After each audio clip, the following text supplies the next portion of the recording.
kubaganya biruzo ku nsonga zigenda maaso mu ggwanga mwoyo gwa ggwanga the patriot mwe tuli ensonga za Kampala wanje of marking cars ezegende negende naziregisteringa Tumukunde gave 3 months to register taxi vehicles yabawa emyezi 3 bano kibatakoze kuba babbi inda ku biseera kiebe naye bomuweza abeerera wano buseruka we yabeerera wano when Tumukunde found out nti ebiba bijja kuleeta confusion naga no let us register vehicles instead of ebiba we can use the data ti emotoka eno yabadde kasese nga yawandiikirwa Kampala yakimyeyo ki security as an intelligence organization sinna mugwanya olwo ababbi baali tebannajja kakati eno confusion baagijje mu kiri ekya 3 months ne bakifuula kya lunaku because Tumukunde teyali mubbi wa ssente he wanted a stable Uganda naye nga naye alina byagoba Namugwanya is under the total control in the armpit of the mafias. Ogenti Tumukunde yali tayagala tekigendero tekyali kyakutereza ggwanga. Era the person who detected Tumukunde where was Mayombo. Omugenzi Mayombo. Museveni yamufiirwa teyazaawo mulala. Kuba naye yali amaze mayite wali kikuwa confidence na kitobera manipulatable. A woman rang me yesterday at 3 p.m. Don't panic, I not mention your name. I have an important message from His Excellency the President. Come to Mbuyanda, I tell you.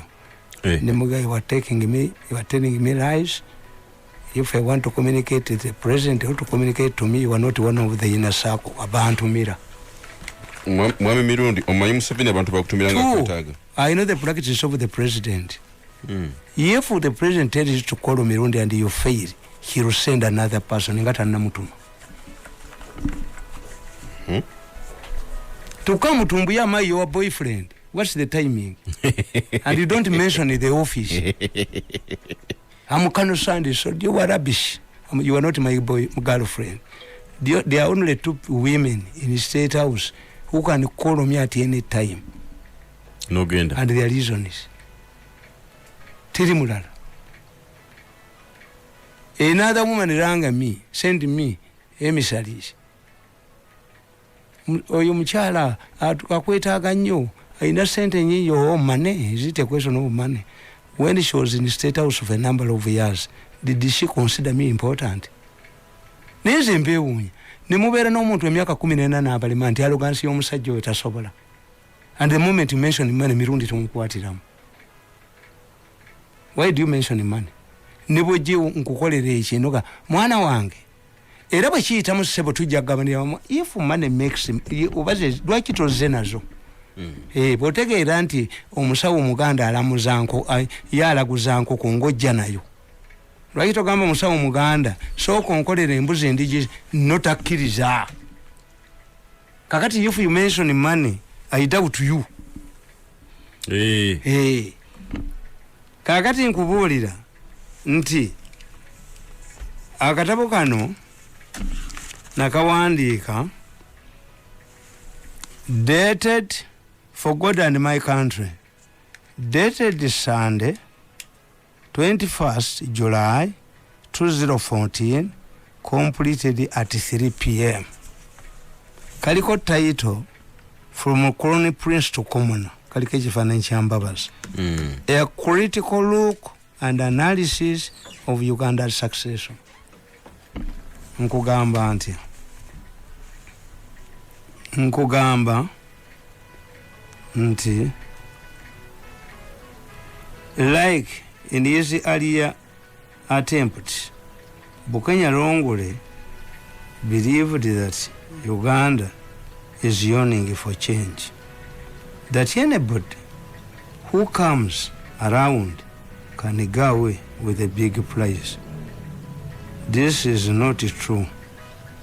Muganda will tell you that this can only happen in a widow's house with no husband around. A widow is defenseless. A woman with no man to attend to her problems, therefore any man can sneak into the house. Uganda si nyumba ya namwandu. Nyumba ya namwandu you can enter it any time. Kuba tewali musajja, tewali police. Tewali nyinimu. Oye gundi. Naye nkugamba, I had on several occasions talked to Tumukunde. Remember 2014. And he seemed not bothered. But and also did not expect to be fired. However, the political science principle on political alliance and relationships dictated that once you are not going to be part of my future plans, why do I keep you? Bidandi was given a chance to accompany the president to Gulu, but he took Museveni's initiative as Okweguya, that Bidandi was independent, indispensable.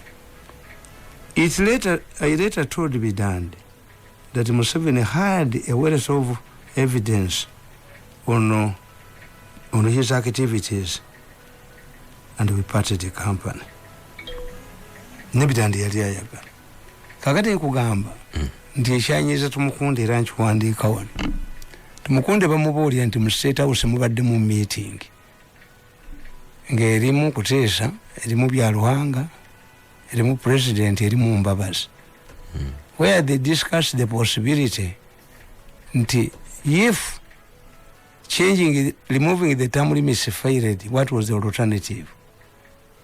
Tusobola okukwata abantu baffe babiri mu Kenya ne Mbabazi ne tuba floating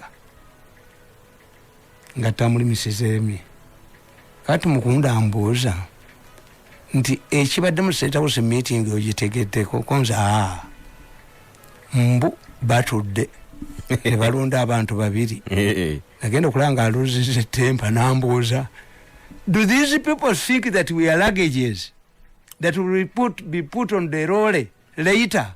Abantu bano balowooza tuli migugu gye bajja okusitula bateeke ku kiroole. He felt annoyed why he was not part of the succession. Nemuga nti even if that meeting has taken place, don't worry. Museveni bw'aba ayagala ekintu ejja kiyisaamu abo bazannya. And it happened. Term limits twaziyisaamu.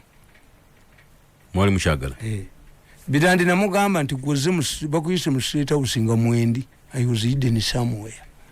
Ozze ssaawa 5 nga n'enkuba etonnya. Naye omusajja akulinako evidence. Ti atasobola kungoba konze ggwe. Yagenda naye eggulu nandawe yayigula ggulu. Amubuulira why he needs to extend his term. Bidandi refused. The following day he called me. Mukwano gwo nti apanikinga nti lwaki. Ne muga gwe goyinako wekoledde nze kyemmanyi byakuyinako nze ngenze. Teyamuyita olupanka oluwagiri w'eggaali. Goyinako wekoledde. Kubanga political science principle kugamba ki? If you are not going to be part of my future plans, then I drop you. Omukazi bwakugamba nti ogenda Kampala kukola nga yali mu kyalo, tojja kunsanga wase kufulu. Or remain in the situation. Ate wase kufulu. Wase kufulu leke ngogadde wagende. Kakati omukulembeze, in political science, we don't carry excess baggage. We are like a plane. Kirana eza Emirates ozibalira wali. Kasoba ngo inanka agabiri ogasula wao. Yes, politics like a plane. Traveling in a plane. We don't carry excess baggage. This is what these people don't know. Coach bwakuwa nti fuluma aba yamaze dda okulaba weaknesses zo. Era Emisiri esita baamufulumya n'agamba n'avuma coach aba akyavuma coach nga bwe bayingiza ate ebi. She apologized. Coach kasita amala okutegeera nti wafudde n'akufulumyamu Tegeera nti coach takuinako fitina kuba yakuleese. Political offices are purposeful. The moment you fail to play that role, you are finished. The moment you find yourself in a political office, you go back and ask yourself, what could be the reasons why I've been appointed? Many people don't have this knowledge. To serve a purpose. Political appointments are purposeful. That's what Kakati wo azina mazina why have you been appointed? If I appoint you thinking that you will cool down in Menga and you fail, nkudroping kubalo oluyo tujisobola manya nakoze mistake lwaki bonnonda tongamba rolo jina atakubuulira ojja kuwaganyala manya ekyandesa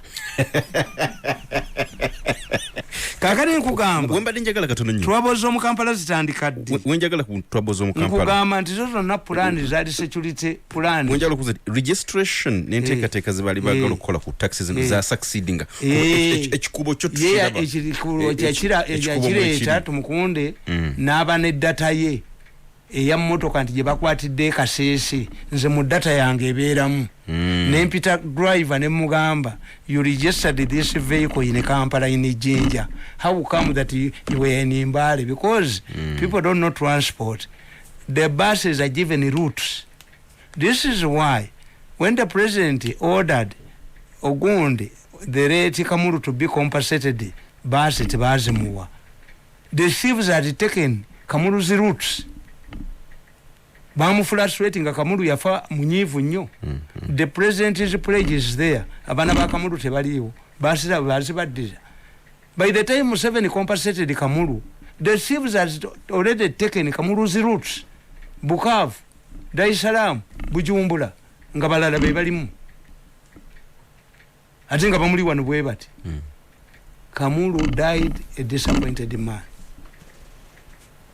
Kakati nkugamba nti obubbi bwa Kampala babupulaninga si Tumukunde olwo mafiya enzibye ejja ebba obubbi teina political orientation nti if you create a mass of unemployed people they will topple Museveni. This government was lucky. Most of these organizations were headed by pro Museveni people. Utoda omuntu najja nagamba nti Utoda yavaawo under Museveni's government. You cannot believe it. But people wanted to dismantle a strong organization. Mwali badde temuyina bino. Recently, President yabagamba nti munoonya aba Utoda. Ono Saida Bumba bwe yawandiika ebbaluwa olwokuba Utoda tekyalina office tekyalina ki ebbaluwa baagiwamba yayita bayaaye. How can you call a meeting for tax to improve tax business without involving me when I was invited to Nairobi when we were phasing out to 14 seaters? I strongly doubt if you think in Uganda people want knowledge about tax business no itaku button trains abutampita. If you really want to solve baita bayaye ne babafumira mu parliament bwe baba bakutereza tax ne batakuita. Yes, oyina lalo junene ku taxi. Yes, I've been involved in this business for a long time. Why did I fall out with the Kutesa? Taxi business. Kutesa is a man who shaped my life. I failed in his house. Nekati kaweddemu. Kakati kutaka. No. Bana ba taxi be batamanyi. Omukazi amaze okuzaala kaba mukwatire mu ddwaliro. The president has repeated, do you know why? Taxis, buses must return. But day. Namugwanya ekyo takitegeera kuba muva wala yaluga hali. Namugwanya yaluga hali. Ngenda mukubira akatambi awo. Bakomewo oluvannyuma lw'okulungamizibwa KCCA. Kakati ye namugwanya ba mafia ne bamuwamba. Andi simunenya. Betikame yeye ekitegeera nti ba mafia tebajja kunkozesa njagala kwesimba mu. And Betikame had adapted the Tumukunde method of giving a 3 months grace period for registration. Betikame ngambisa Kampala uno namugwanya muwambe kawujwa asana kwogera naye nyini business mwali you cannot have a communicator like kawujju nono omulala unashobola yali badayogera limbo ya gundi yerusaze wengamba kunamugwanya nga biraka biva minister of works sibyabwe nkugambe they even want to frustrate Katumba Wamala nze mbabolera misusing a presidential directive and implementing a presidential directive, these are two things. They normally misuse invoking the president's name. Has Kawuju ever talked to Museveni? Kawuju is unfit to speak. To work in the public, you must have political science knowledge. You must have political lenses as a mobilizer. Ono Kalumba yali badda yogera lufula manya lusaze embojiji. These are not communicators. They can cause you trouble. Bukedde abatakisi bali weze bukedde. Ate. Yes. Kakati nze nkubulira ne nkugamba nti ntandikira wano mukana katabaka ita invisible hand. Nakawandika for the future will exonerate me. Dated 19th July 2012. For the future will exonerate me. Kamyaka emeka. Akubotegeza ki? Ebiribeerawo biri nejereza. For the future will exonerate me. Nkugamba. Finally, ever since it was decided that the central government would take over Kampala, the two fighting groups of mafias in the government started scheming to outsmart each other. The reason for this is that they had discovered that many leases in the city had expired. However, some of the land had been occupied by organized groups like markets and taxi parks. These were the most marketable land in the terms of value. Ba mafia ba planning okubba ekibuga. Do you know nti every day leases from Kampala is expiring. Nezigwako. Ojiddamu n'ogifuna. Mwavuma mubaje wano. Mubaje mufuti mubaje yamanya nti ogwo muzikiti lizi yagwe weddeko. Naita mu basajja balaba. Ng'amanyi state council tejjagimuwa. Tajjaga banguzi. Mwamuvuma. The man knew the situation. Bamuvuma. Tewaliwo lease mu Kampala expiring oba yemmengo ne state council ne baba girindiridde. That was the role previously of people like Kakande, people like Gundi ono numuvuka yatta abayindi bakola demonstration ne batta abayindi nabukira ewuwe mu mpajama mbidde. Kati bambidde omulimo gwabwe gwali gwakulaga bantu bababbira mu nnya bagagga ebiwandiiko bibino egenda ku expiringa bali ne bazeetwalira. And do you know the cost of the plot in Kampala? Ya milioni ya $3. Poloti? Atanu kujikumi. Kati ababbi bawamba ekibuga. Ababbi bakiwamba. For economic benefits away from Tumukunde security measures. Ngalandi esigaddewo gye basobola okugula ba investors eri ku butale, eri ku taxi park, eri ku ki. Gye basobola okutunda ku ba investors. That's why Owino has abasajja b'omu Owino bakwata ettaka eryabwe ne balisinga mu banka bagula Owino. Eryabwe. Unlike Kiseka market which used government land, ne balitunde wa Mugenyi. Mugenyi agamba byansala. Bayinza yitinganga abantu. Museveni yabalimba, oba yabalimba ekyapa kiriwo. Kakati eri ettaka ly'omu Owino baliguza ba investors ba South Africa. Nti yegenda okubeera ssente. Mumanyi nga tumwebaza akyali mu Kampala ne Musisi. Bakuba abantu kolerwa ne babajjako. Vision ne kuba Musisi ng'ali Nairobi mulero gundi offices nga basudde birokomotiku vize Nairobi babireete wano. Ne bakuba abantu kuleero oyo tumwebaze ne babajja ku luguudo. Ne mbabuuza leero lines zaani. Leero lines zaali bazitunda dda. Nga zabambiire. Era mujjukira nti President Museveni bw'atuula ne banne mu East Africa okulonkinga the standard age railway baatuula omunyonyo. Tebaatuula ku leero wano nga bambiire baganye bannannyini kintu bakigula dda ekyaleero. Kati tumwebaze yali ajjawo obuyinza ne Musisi obugoba abantu ku leero lines waliwo n'omusango gwa million meka gwe babawabira mu ndeeba. We are the rail lines. Aziruddawo. naye olunaku lumu olubuto luyingira baseka naye emiranga muzaali nze I laugh at these people. Kakati nkugamba nti bano babba ekibuga bamafia as away from Tumukunde who had a security mind, who wanted a peaceful city. The mafias don't mind whether Katongole is a pro-movement utoda bajibba. Musisi knew he was calling to carry out unpopular policies in Muchibuga. What do? Paralyze the council. Yalemesa lukwago okulonda kidandalinga speaker council ne kidandala. Two, abasire council were never councillors, never we misala, never William Tropical Bank. To cut their appetite for sitting. You don't sit according to meetings. Era as a result, Musisi yatusanga mu Kampala nga NRM yesiza bakansala abangi bali luddawo. Lukwago yayimirawo nga independent. Two, Kampala gundi bakansalazi nga tebakyatuula. Council naji paralyzing akatenda sector committee tetendalinga abitendalinga yekka kwati bayina magezi nti tusobola okusetinga gundi conditions nti company yeno nafuna media wali twetwe kana kasoja ku New Vision nga beba birimu baba tebava wa Musisi ne yatenga ye mbabazi ye mubazi yeti yali mubabbi smart man disorganize Kampala bana ababbi tebalina political lenses.